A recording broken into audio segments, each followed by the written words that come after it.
नमस्ते। बीए तृतीय वर्ष, यह आपका सेमेस्टर 5th है। पेपर क्रमांक 10 ऑप्शनल हिंदी। उसमें हम आज देखेंगे कि आदि तथा मध्यकालीन हिंदी साहित्य के इतिहास में भक्तिकाल को हमने पढ़ा है। भक्तिकाल में निर्गुण भक्ति साहित्य, निर्गुण भक्ति साहित्य में आज हम सूफी साहित्य को देखने वाले हैं।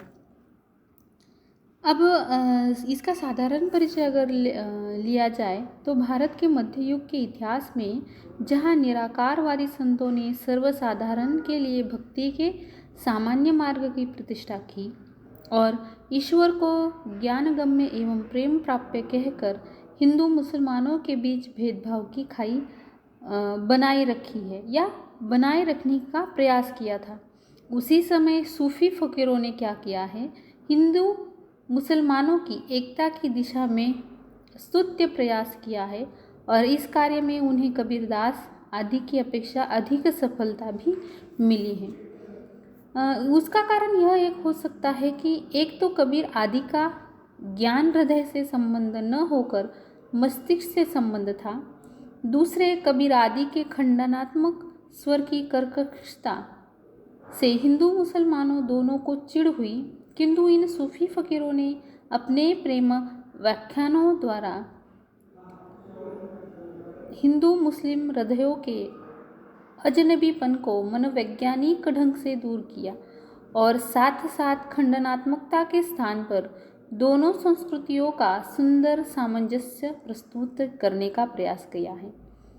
अब यहाँ पे हम देखते हैं कि निर्गुणीय संतों के मार्ग यानी ज्ञानाश्रय शाखा तथा सूफियों के प्रेम मार्ग यानी प्रेमाश्रय शाखा में कोई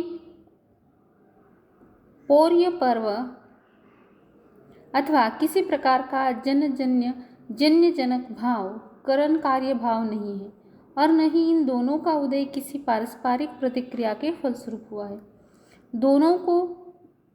दोनों के मूल उद्गम भिन्न है। यह दूसरी बात है कि तत्व दोनों में समान रूप से मिलते हैं। संत मत का समस्त ताना बाना भारतीय भूमि पर तैयार हुआ, जबकि सूफी मत का बहुत कुछ ढांचा विदेशी भूमि पर तैयार हुआ है। यह अलग बात है कि सूफी मत का पोषक तत्व भारतीय वेदांतवाद है, चाहे वह ईरान आदि की यात्रा करता हुआ अरब पहुंचा हो अथवा भारतीय दर्शन से प्रभावित नव अफलातूनी दर्शन के रूप में उसने अरब को प्रभावित किया हो। सूफी प्रेम काव्य कोमल हृदय की सुंदर एवं सरस अभिव्यक्ति है। मुसलमानी शासन भारत में पूर्ण रूप से स्थापित हो चुका था। प्रारंभिक दिनों में शासक और शासित वर्ग में काफ़ी तनातनी बढ़ी, किंतु अब धीरे धीरे दोनों के हृदय एक दूसरे के निकट आने लगे थे। यह सच है कि कुछ कट्टरपंथी मुसलमान शासकों ने अपने उद्धत स्वभाव के कारण हिंदुओं पर अकथनीय अत्याचार ढाए और तलवार के बल पर इस्लाम का प्रचार करना चाहा, परंतु दूसरी ओर एक वर्ग भी मुस्लिम शासक वर्ग था जो हिंदुओं के प्रति अत्यंत उदार था और उन्हें अपने पथ पर चलने की आज्ञा देकर गौरव का अनुभव कराता था। बाबर और शेरशाह सूरी इसके ज्वलंत उदाहरण हैं। इन शासकों के समय में सहानुभूतिपूर्ण वातावरण ने सभी को उदार बना दिया था। इसी उदारता का साहित्यिक रूप सूफी कवियों की ये प्रेम कहानियाँ हैं। सूफी साहित्य में सबके प्रति सहिष्णुता, सब में समन्वय और सब में संग्राहक बुद्धि का उदय इस युग की विशेषता मानी गई है, या हम कह सकते हैं कि यह एक इस युग की विशेषता थी। प्रेम काव्य की रचना में इसी भावना का आधार है और यह भावना जायसी के काव्य में पूर्णतः अभिव्यक्त हुई है। अब देखते हैं कि हम सूफी शब्द किस शब्द से उत्पन्न हुआ है। हर एक विद्वान का इसके संदर्भ में अलग अलग विचार हैं, अलग अलग मंतव्य हैं। सूफी शब्द की उत्पत्ति के संबंध में भिन्न भिन्न विद्वानों ने विभिन्न मत दिए हैं। कुछ विद्वान सूफ को सफ शब्द से निकला हुआ मानते हैं, यानी शफ शब्द से सूफी शब्द बना है।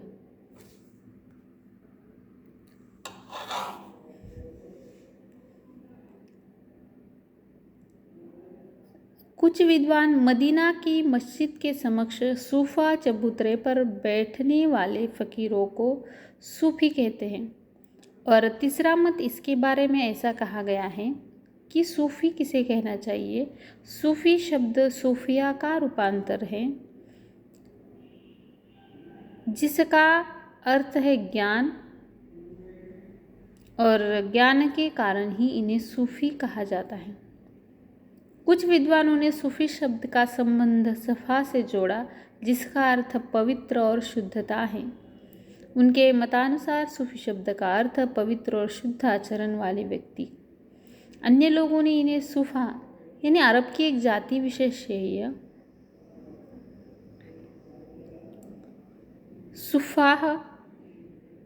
सूफा या सुफ़ाह का एक रूपांतर माना है।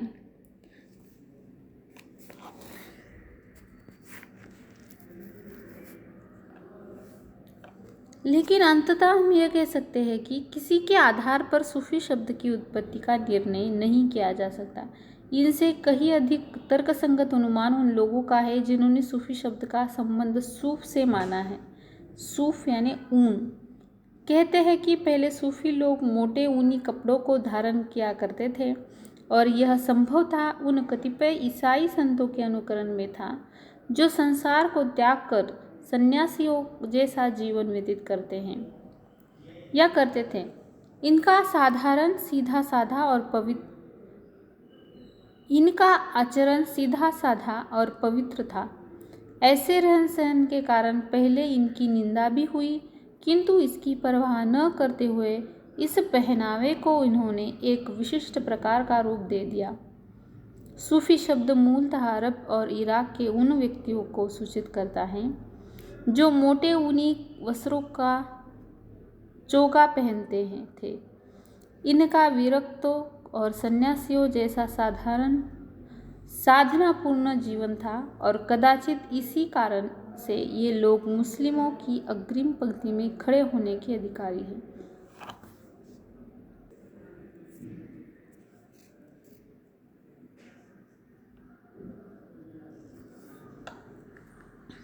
आगे हम देखते हैं कि सूफी मत को इस्लाम धर्म का प्रधान अंग स्वीकार किया जाता है, किंतु इस दिशा में यह स्मरण रखना होगा कि सूफी मत इस्लाम धर्म की शरीयत यानी कर्मकांड की प्रतिक्रिया का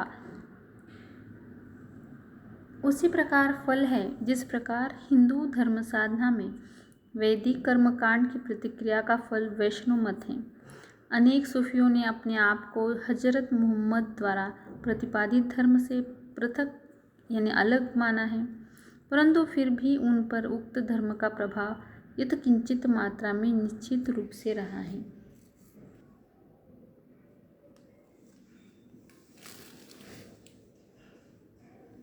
वस्तुतः सूफी मत पर ये चार प्रभाव इस्लाम की गुह्य विद्या, आर्यों का अद्वैतवाद एवं विशिष्ट द्वैतवाद, नव अफलातूनी मत एवं विचार स्वातंत्र्य स्पष्ट है। सूफी मत जीवन का एक क्रियात्मक धर्म तथा नियम है। इसमें किसी प्रकार की कट्टरता नहीं है। सूफी लोग उदार तथा मुलायम प्रकृति के थे। सूफी मत के स्वरूप के विषय में एक विद्वान ने लिखा है,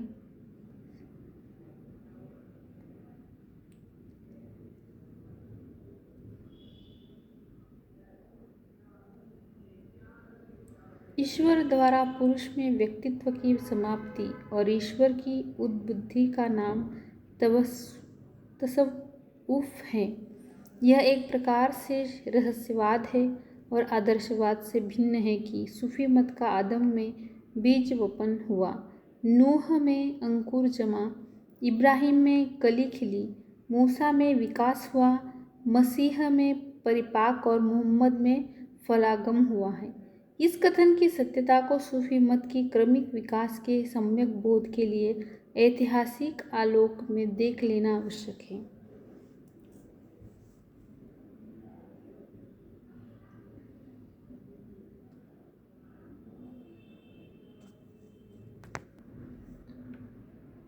मुसलमानों के पतन के पश्चात मसीह सूफी मत को अपनी ओर खींचने लगे और वे आरंभिक सूफों को यूहन्ना या मसीहा का शिष्य कहने लगे। किंतु इन दोनों मतों के मौलिक अंतर हैं। मसीहा का मूल मंत्र विराग है, जबकि सूफी मत के मूल में प्रेम का निवास है। अंततः मसीह मत को सूफी मत का मूल नहीं कहा जा सकता है। मसीह मत में प्रेम का प्रसार सूफी मत के संसर्ग का परिणाम है। यही कारण है कि मसीह मत के प्रेम तत्व की तुलना में सूफी मत की प्रेम भावना की अपेक्षा आध्यात्मिकता का अभाव दिखाई देता है। सूफी मत का आदि स्रोत हमें शामी जातियों की आदिम प्रवृत्तियों में मिलता है। सूफी मत की आधारशिला रतिभाव था, जिसका पहल शामी जातियों में बहुत समय तक विरोध किया। मूसा और मोहम्मद साहब ने संयत भोग का विधान किया। मूसा ने प्रवृत्ति मार्ग पर जोर देकर लौकिक प्रेम का समर्थन किया। सूफी इश्क जाजी को इश्क हकीकी की पहली सीढ़ी मानने लगे। सूफियों के इल्हाम और हाल की दशा का मूल भी शामी जातियों में पाया जाता है।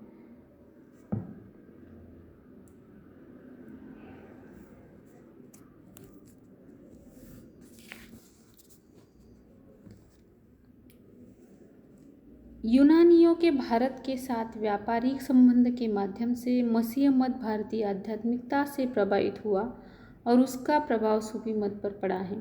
भारत में सूफी मत का प्रचार प्रसिद्ध अलूजेरी के आगमन काल यानी 12वीं शताब्दी से हुआ था।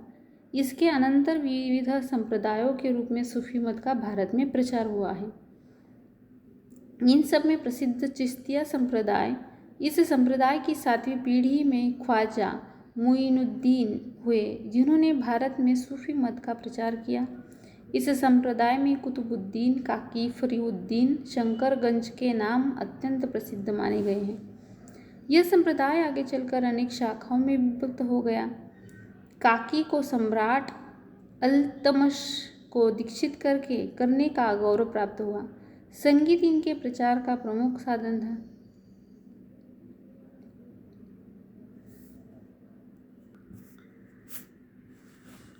सूफियों में अनेक संप्रदाय प्रचलित है और उनमें आध्यात्मिक सिद्धांतों के विषय में थोड़ा बहुत अंतर भी माना गया, किंतु फिर भी सभी संप्रदाय यह स्वीकार करते हैं कि ईश्वर निर्विकार तथा निर्विकल्प है। ईश्वर के साथ एकीकरण के लिए प्रेम की पीर का उदय आवश्यक हुआ माना है। अहम भाव की समाप्ति ही साधना की सफलता की कुंजी है। आत्मसमर्पण से ईश्वर का साक्षात्कार संभव है। मनुष्य में जब इच्छाएं लुप्त हो जाती है तो वह ब्रह्म यानी अल्लाह में मिल जाता है। यही अन अल्लाहक यानी अहम ब्रह्मासी है। यही तसव्वुफ का चरमोत्कर्ष तथा सूफी दर्शन की पराकाष्ठा है।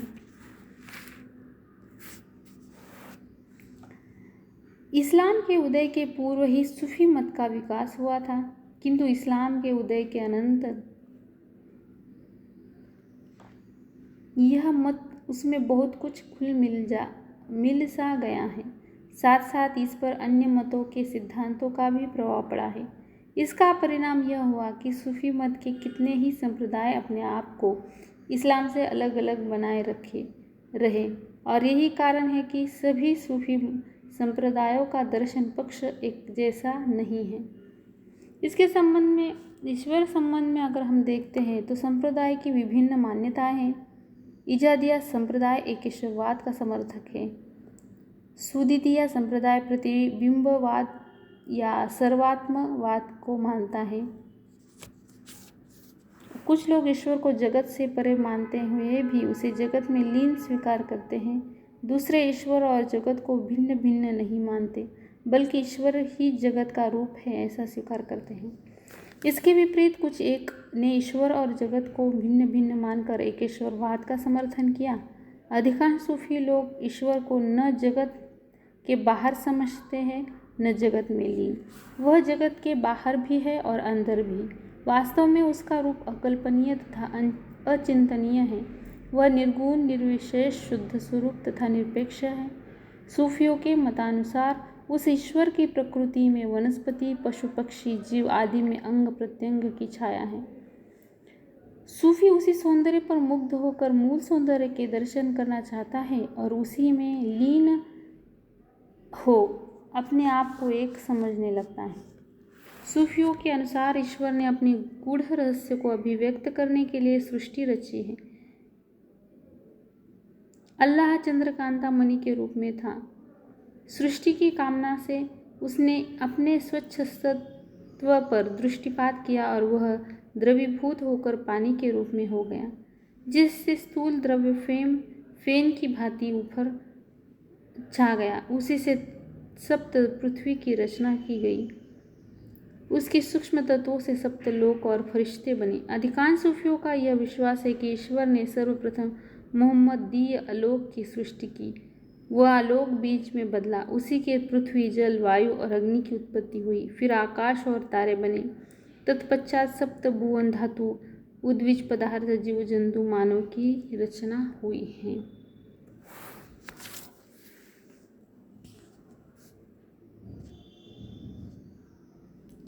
धन्यवाद।